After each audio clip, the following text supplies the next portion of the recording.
E aí pessoal, beleza? Eu fui desafiado pelo Joe para trazer o devocional de hoje e tem uma mensagem que tem falado no meu coração e eu já tinha refletido um pouco sobre essas coisas quando a gente começou a viver tudo que nós temos vivido aí no nosso país, no mundo, né, também. E eu acredito que tem um princípio, uma mensagem muito importante nisso. Então, assim como falou comigo, que Deus possa falar com vocês também. Está lá em Mateus 25 e é um versículo conhecido. É a parábola das 10 virgens. Está escrito assim: Então, o reino do céu será semelhante a 10 virgens que, tomando as suas lâmpadas, saíram ao encontro do esposo. E 5 delas eram prudentes e 5 loucas. As loucas, tomando as suas lâmpadas, não levaram azeite consigo, mas as prudentes levaram azeite em suas vasilhas com as suas lâmpadas. E tardando o esposo, tosquenejaram todas e adormeceram. Mas à meia-noite ouviu-se um clamor: Aí vem o esposo, saí-lhe ao encontro.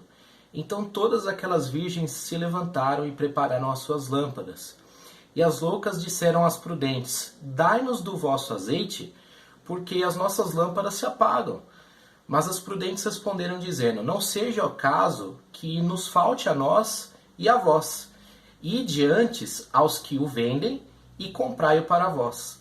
E tendo elas ido comprá-lo, chegou o esposo, e as que estavam preparadas entraram com ele para as bodas, e fechou-se a porta. E depois chegaram também as outras virgens, dizendo: Senhor, Senhor, abre-nos a porta. E ele respondendo disse: Em verdade vos digo que vos não conheço.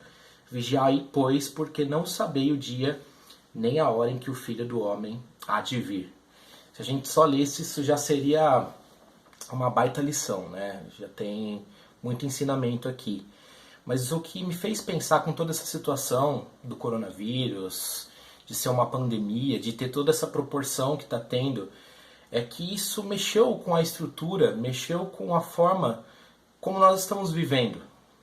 E aí isso faz a gente refletir um pouquinho, né, nas atitudes, nas pequenas coisas que a gente faz todos os dias, na forma como nós estamos levando a nossa vida. E, por exemplo, se você parar para pensar, quem iria imaginar que com toda a tecnologia que nós alcançamos, com tudo que nós temos condições hoje, doenças que nós conseguimos tratar, né, a gente ficaria preocupado com um vírus que tem sintomas para muitas pessoas iguais aos da gripe, ou parecidos, e que faria uma coisa que repercutiria tanto, que colocaria as pessoas dentro de casa, que mudaria a forma como a economia, né, se comporta, como todas as coisas, a nossa rotina, o nosso trabalho, né, o convívio com as pessoas, isso mudou tudo.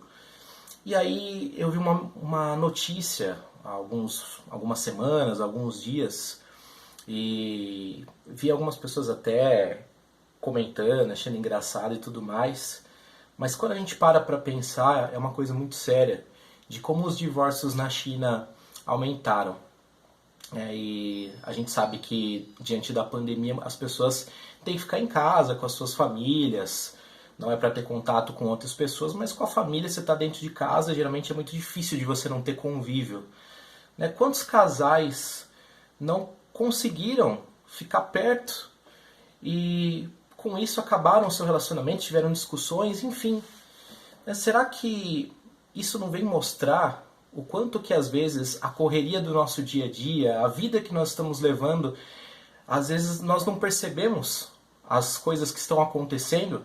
Né? Com certeza, assim como um divórcio não começa de um dia para o outro, não acaba de uma hora para outra, né? Assim, pequenas decisões que nós tomamos todos os dias é que levam, às vezes, a situações tristes. Quando eu parei para refletir nisso, eu parei para ligar para os meus irmãos, para mandar uma mensagem. Eu mandei uma mensagem para o meu pai, que fazia tempo que eu não falava com ele.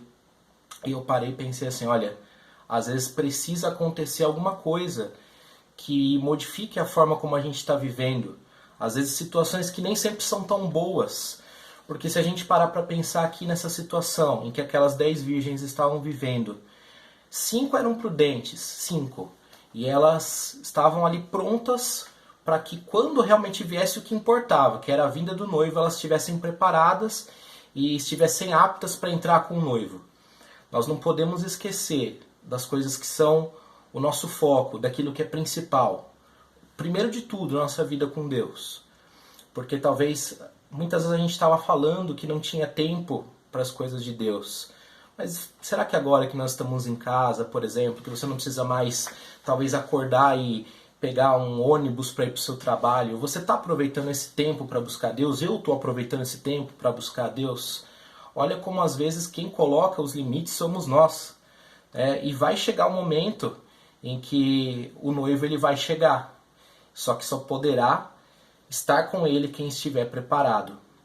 Então, se prepare nas pequenas coisas, sabe? Aquelas coisas que às vezes a gente só vai dar valor quando acontece algum problema como esse. Como é que está a sua família? Como é que é o seu contato com as pessoas? Manda uma mensagem, fala de Jesus para alguém que precisa, talvez você sabe que precisa, e Deus já tocou no seu coração para você ir lá e falar de Jesus, para que aquela pessoa tenha salvação, se converta, reconheça Jesus como seu Senhor. Cuida do seu casamento, de repente, a gente está mandando uma mensagem muito para os jovens também, mas tem jovens já casados, assim como eu.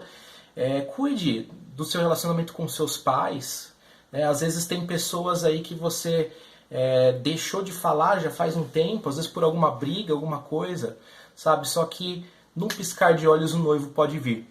E eu não digo só da volta do Senhor Jesus, porque isso nós sabemos que vai realmente acontecer, ninguém sabe o dia nem a hora, mas vai ser também de repente. E talvez você não vai conseguir fazer uma rotina para se preparar e dizer assim, olha, eu vou fazer assim, e aí no último dia, no último momento, eu vou me arrepender disso, eu vou me arrepender daquilo. Então se prepare, esteja preparado, viva preparado, para que quando vierem coisas como essas, você não seja pego de surpresa. Talvez para a medicina, para a ciência, para a economia, o coronavírus ele pegou muita gente de surpresa. Mas para quem tem Jesus, nós nunca vamos ser pegos desprevenidos, porque se por acaso a nossa vida nesse corpo aqui ela for ameaçada, você pode ter certeza que nós temos uma esperança de uma vida eterna com Cristo, e nós temos a certeza disso. E se por acaso faltar dinheiro, faltar qualquer outra coisa, nós sabemos que o Senhor é quem supre todas as nossas necessidades. Então nós nunca vamos viver assim abalados com notícias como essa, mas que você possa tomar e que eu possa tomar decisões que possam nos deixar preparados, cuidando da nossa vida, cuidando da nossa família, acima de tudo cuidando da nossa vida espiritual. Essa mensagem que Deus falou ao meu coração, que Deus abençoe muito vocês. Eu acompanhei todas as mensagens aqui, o máximo que eu pude, e todas elas foram contribuindo para moldar meu coração com essa palavra que eu estou passando para vocês hoje. Grande abraço, pessoal. Valeu, tamo junto.